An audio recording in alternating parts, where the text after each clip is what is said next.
Hi friends, எல்லோரும் எப்படி இருக்கீங்க? இன்றைக்கி எங்கள் அம்மா க்ரீமி கேரட் மில்க் ஷேக் செய்ய போகிறாங்க.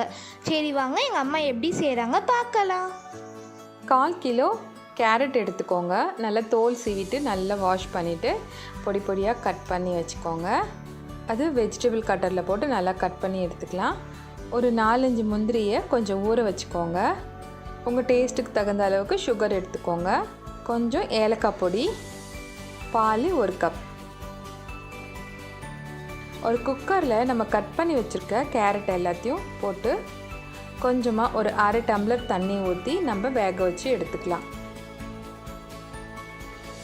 வேக வச்ச கேரட்டை ஒரு மிக்ஸி ஜாரில் போட்டுக்கலாம். அது கூடவே நம்ம ஊற வச்ச முந்திரியும் போட்டுக்கோங்க, ஏலக்காய் பொடியும் போட்டுக்கோங்க, சுகரும் சேர்த்துக்கோங்க. ஃபஸ்ட்டு இதை கொஞ்சம் நல்லா அரைச்சிட்டு வந்துடலாம். நல்லா நைஸாக அரைச்சாச்சு. இப்போ இது கூட பால் சேர்த்துக்கோங்க, கொஞ்சம் ஐஸ் க்யூப்ஸும் சேர்த்துக்கோங்க. இப்போ மறுபடியும் நம்ம மிக்சியில் அரைச்சிக்கலாம். அவ்வளோதான், நம்மளோட creamy carrot milkshake ready ஆயிடுச்சு.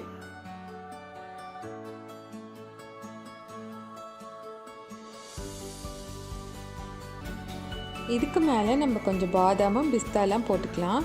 சூப்பரான carrot creamy milkshake ready ஆகிடுச்சுங்க. இது வந்து நம்ம சம்மருக்காகலாம் நம்ம குடித்தோன்னா சூப்பராக இருக்கும். அதோட ஸ்மூத்தி மாதிரியே இருக்கும். இந்த ரெசிபி உங்கள் வீட்டில் கண்டிப்பாக ட்ரை பண்ணி பாருங்கள், சூப்பராக இருக்கும். இந்த வீடியோ உங்களுக்கு ரொம்ப பிடிச்சிருந்ததுன்னா தேங்க்யூ ஃபார் வாட்சிங். Like and subscribe. Bye bye.